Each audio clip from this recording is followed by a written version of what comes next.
So here we are live with the Stinlend broadcast microphone. Not quite live, but I'm here. I'm using the product to show you this. What I want to tell you is if you're a first-time buyer, an entry-level podcaster, entry-level voiceover artists, things where you're just dipping your toes and you're learning and you're expanding and starting to use software and record, this is a great microphone for that. This is something I would not purchase to do vocal tracking at all because the dynamic range just isn't there for you to be comfortable and actually sing. So if I back up away from the mic here, you can't even hear me. So even if I'm screaming, I feel like it just isn't going to be a good fit. You have to be within 1 inch of this front diaphragm. And as you can tell, you can't really hear me now that I've turned it. But this diaphragm here, right above the name label, that's where you need to be speaking into. This round area that's like silverish, that's what you need to be talking into. So this works in a capacitive way, which uses the energy from your body to operate via USB. And so that capacitive energy has to be around it for that dome to work. And that's kind of ingenious. It's kind of cool. But all in all, you can't back away. Like if I had a different microphone like I use for live performing, you can actually pull that mic way back so that you don't clip out when you get louder if you want to scream or go really soft. If I'm on this mic, I just cannot get the dynamics. You lose it or you have it. And so this works great for broadcast, for podcast, for YouTube videos, for Zoom meetings, for nice, clear vocals where you're speaking. You could do online TED Talks. I don't know, record your videos for YouTube or voice over a video for someone. Audiobook narration probably would work great with this. So I just wanted to give you the flavor of seeing it in action. And actually, the boom arm and stuff, I'm finding it to be weak. It's not as sturdy as I would like it to be. But remember, I am advanced. So some of my equipment is very, very expensive. But I will tell you this. If this was my first microphone, I would be excited, I would be happy, and I would be using it for vocals. But, that's the honest part about it because you all have to start somewhere. And when you're just starting, you just work from there. So I say do your research, use what's going to be best for you because remember, all microphones are not for all things. Some microphones are for instrumentation and some microphones are for vocals. So, think about it and do your research. Some are better for broadcast. Some are better for live performance. So it depends on how serious you are. But for Christmas, for birthdays, for a gift that someone is interested in moving forward with podcasting, gaming, anything that would require a microphone, this does make a great gift for entry level. So I'm not going to knock it at all, even though I know the quality is low compared to what I like to have here in the studio. So this is the Stinlend microphone. It's a boom mic. It moves up and down on the stand and you can go sideways. You cannot rotate it this way or that.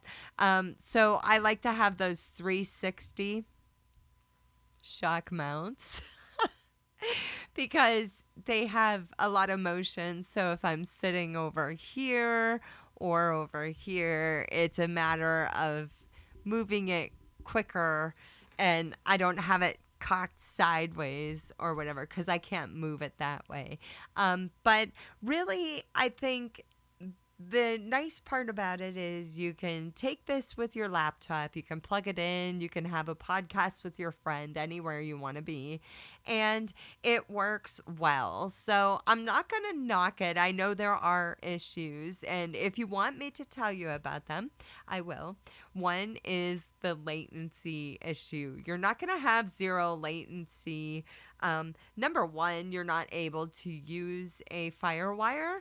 Number two, you're not going through an audio interface. You're using the sound card on your computer just as it is. So you're going to have like a generic set sound.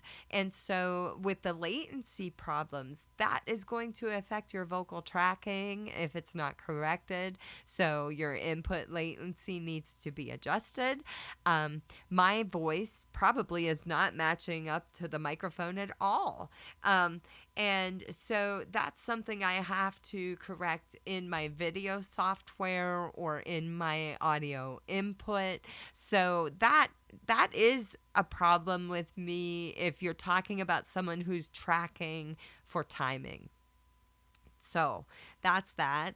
And the other thing is just clearly it is not cut out for vocals. It's just cut out for voice. So I kind of feel like, but like I said, if you're just starting out, you'd be excited to get this microphone because it doesn't sound too bad.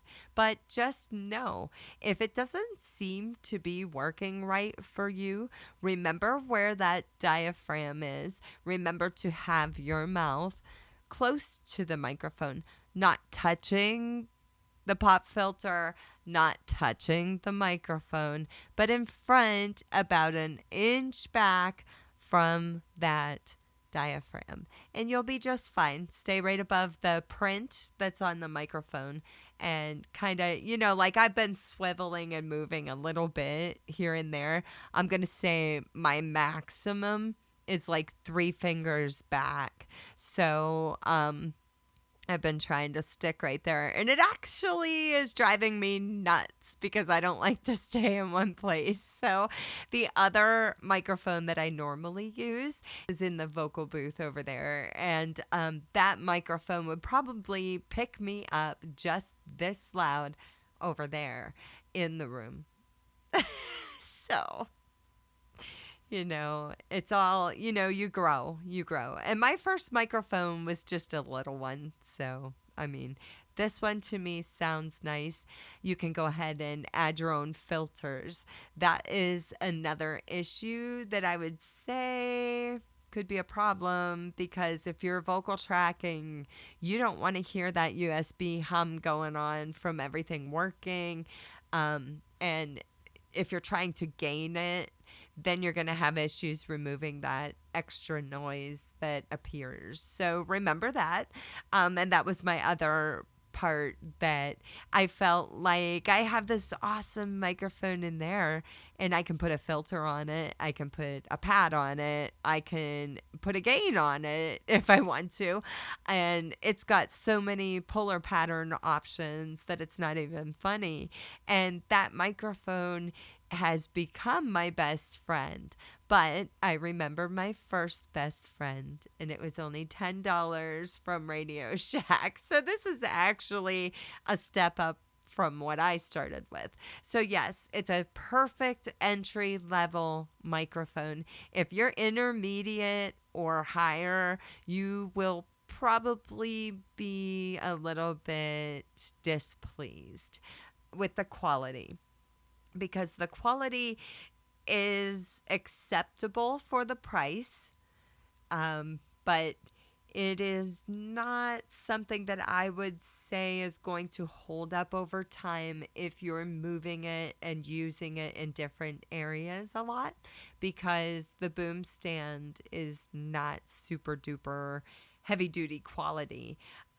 Also, the microphone comes with this paper and says that there's a 1-year warranty, but you also have to do regular maintenance. And so I wish they would elaborate on what they mean by that.